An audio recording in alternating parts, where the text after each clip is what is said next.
First and foremost, as far as us, really happy for Ty Fagan to be rewarded with an honor like that right out of the gate with the Player of the Week award from the SEC.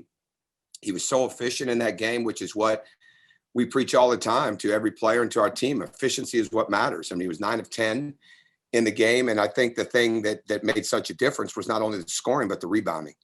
And he's worked very, very hard. And hopefully this is a springboard for him in his junior year. And I think we had other guys that were right there that could have been in the mix for something like that. Obviously, we only played one game. But I am really, really happy for him. And we need his leadership. We need his stability. And we need his improvement. And I think what he did with moving without the basketball the other day was a great example of the way we play, the way that we have to play.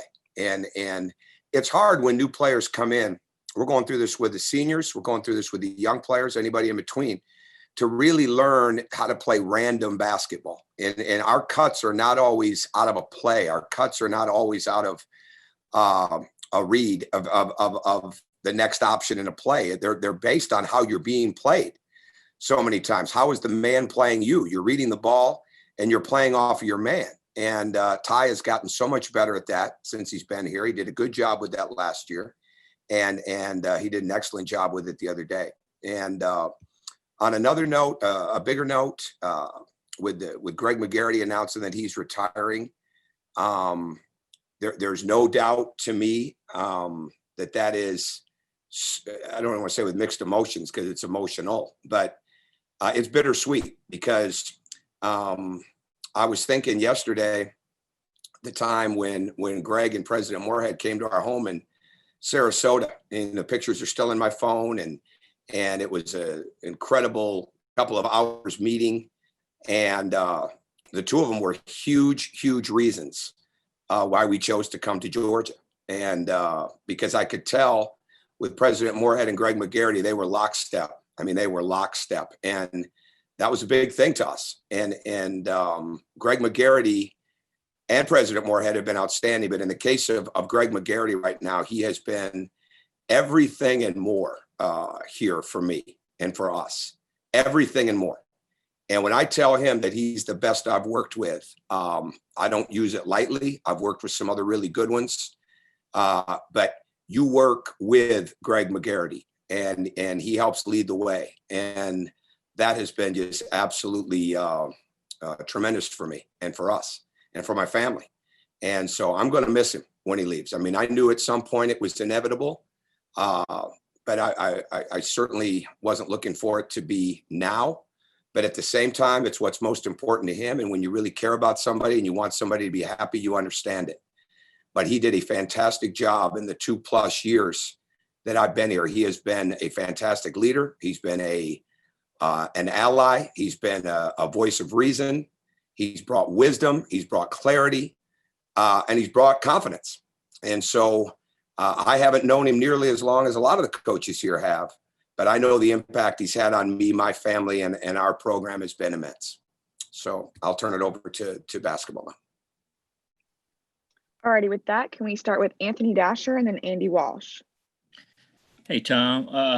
Just to talk about, I guess, the scrambling that went on to get this game of North Georgia put together. And did you talk to any other schools besides them? We'd have a list, but it really came down to a level of date more than anything else. We wanted to play Tuesday or Wednesday this week, knowing we had a Friday game.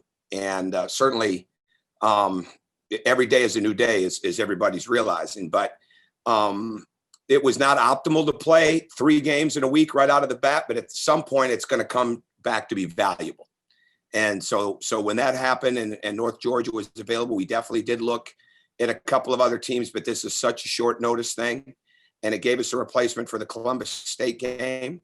And they were able to jump in and they'd already been involved in the process of testing because they had played Mercer, which is obviously a huge thing. It's not about, how much money do you need? How far away are you? It's what's your testing procedures and when did you test last? So that's really where we're at in this day and age. But we need to play. The bottom line is we need to play. And it doesn't matter if it's North Georgia or North Carolina. We've got to come out here tomorrow night with a tremendous mindset and attitude towards playing against somebody else.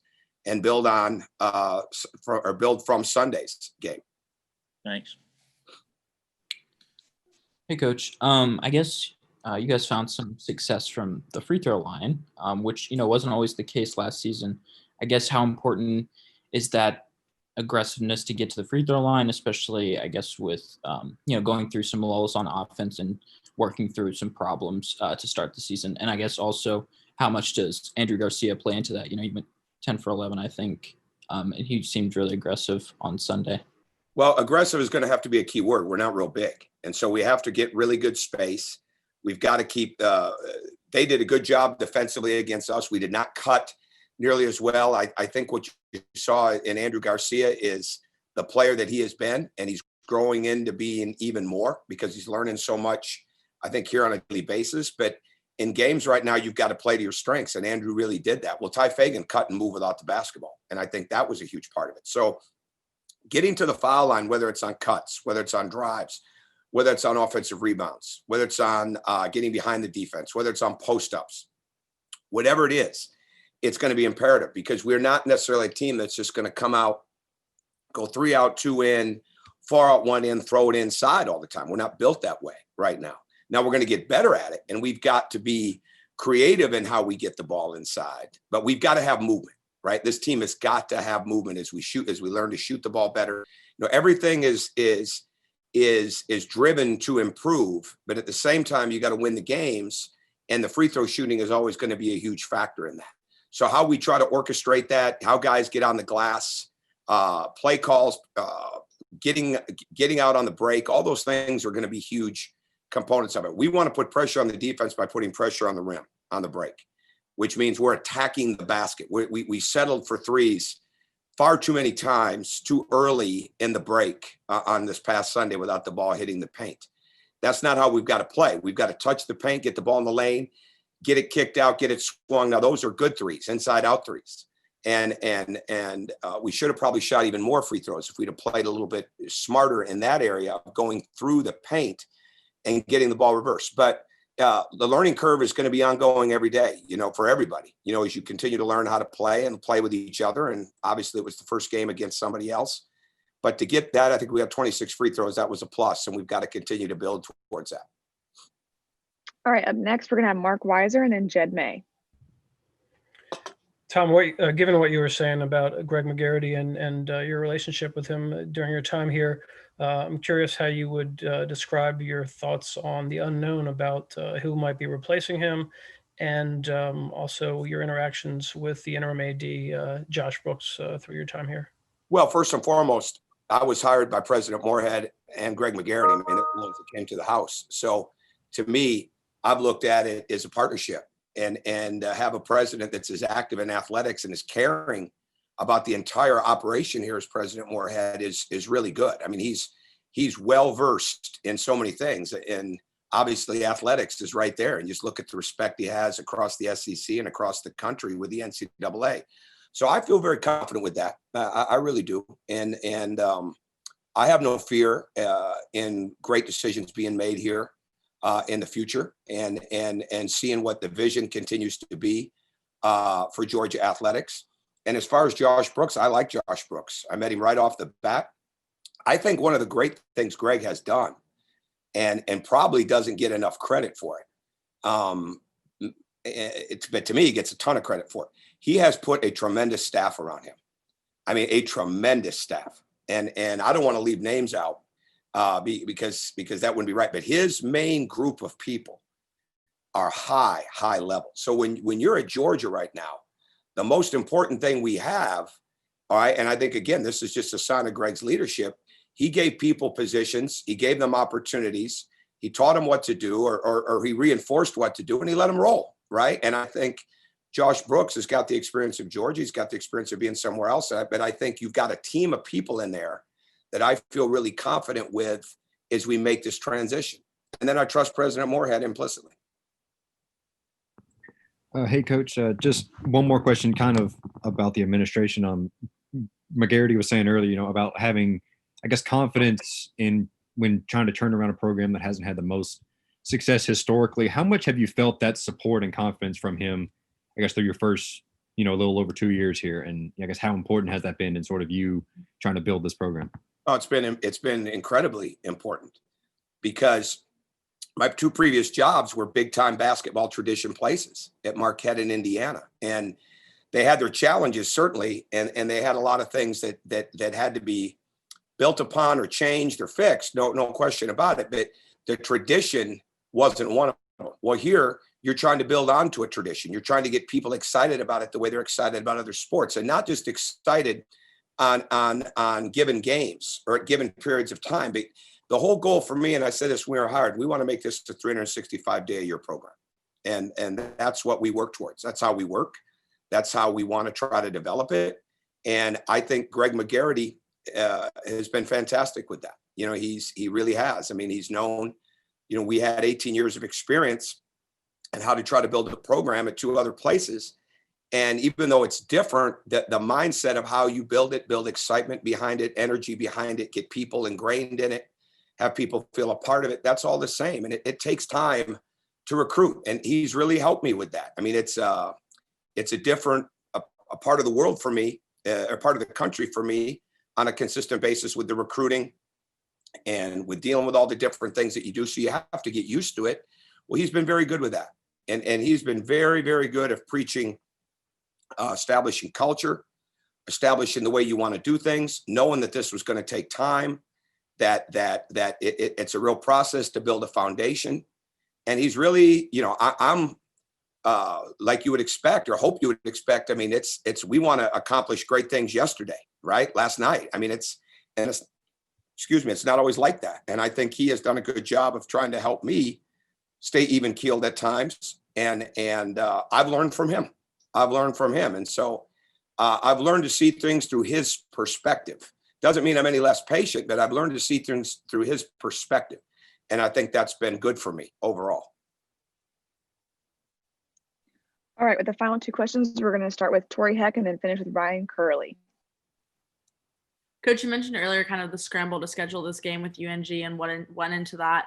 How have these scheduling changes impacted the players, and how have you guys been coping with all of these changes? I don't know if I think last Wednesday certainly impacted them, but I just think they're not going to tell any difference from how we prepare for North Georgia than they did from this past weekend with Florida A&M, or how it'll be next week, or how it'll be in 2 months. Right now, obviously you play different teams where they know the guys a lot better and they know the league a lot better, obviously, and things like that. But our whole basis is to get this down in preparation. If this was a regular season, we'd be in one of our exhibition or scrimmages mode right now.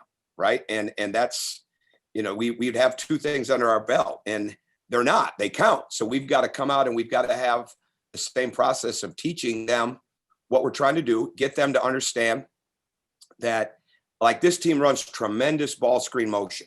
I mean, they fly around in the ball screen. They're very, very active. They get up into you. They're aggressive. They keep running their stuff. They're very effective with it. And against Mercer, they just missed open shots. And Mercer did a good job. Mercer's got a good team, but they missed open shots. And our job is to show them, okay, this is what their strengths are. This is what they're real good at. This is what we've got to try to take away. And at the same time, we've got to be able to do this for ourselves. So I don't think it really changes. So I think the more you stay stay focused on building your team day to day through this process of scheduling and going through the games, and then getting ready for that each individual game with those key components, I think that helps your team get some clarity moving forward, because it's going to be a very influx situation all the time. And the more that we can stay locked in to how we get better, how we prepare, what we can accomplish inside of that each day, the better we'll be. Hey, Coach, last week you talked about getting off to a fast start, and you guys did at the beginning of the Florida A&M game, but they hung around maybe a little bit longer than you'd like. How do you improve upon that against UNG tomorrow night? We got to play. We got to play the game, right? I mean, we've just got they're a good team. I mean, they've got good players. They pack the lane. They got confidence. We didn't defend the shooting. They're shooting as well. We turned it over a little bit too much. We missed some shots. We shot too quick at times. Even though we want to play fast, we still want to go through the paint, get the ball reversed. So it's just all part of the process right now. And I'm not sure that you can look at scores right now as much as are you getting better from it, and is your team really learning how to play? Because you can look at some scores right now. Teams are winning by 30, 40 points and 50 points maybe, and all of a sudden they turn right back around and they're in an overtime game, or they're in a 5-point game, or things like that. These different games create a lot of different experiences for you that you hope turn into advantages down the road.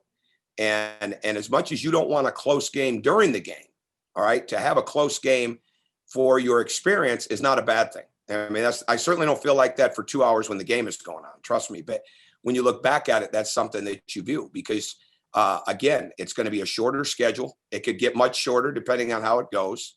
We haven't had the ramp up period of exhibitions to be able to gauge that. So you kind of learn as you go, and you get your game situations in that way. All right. Thank you, Coach Crean. Thank you, guys. Thanks a lot.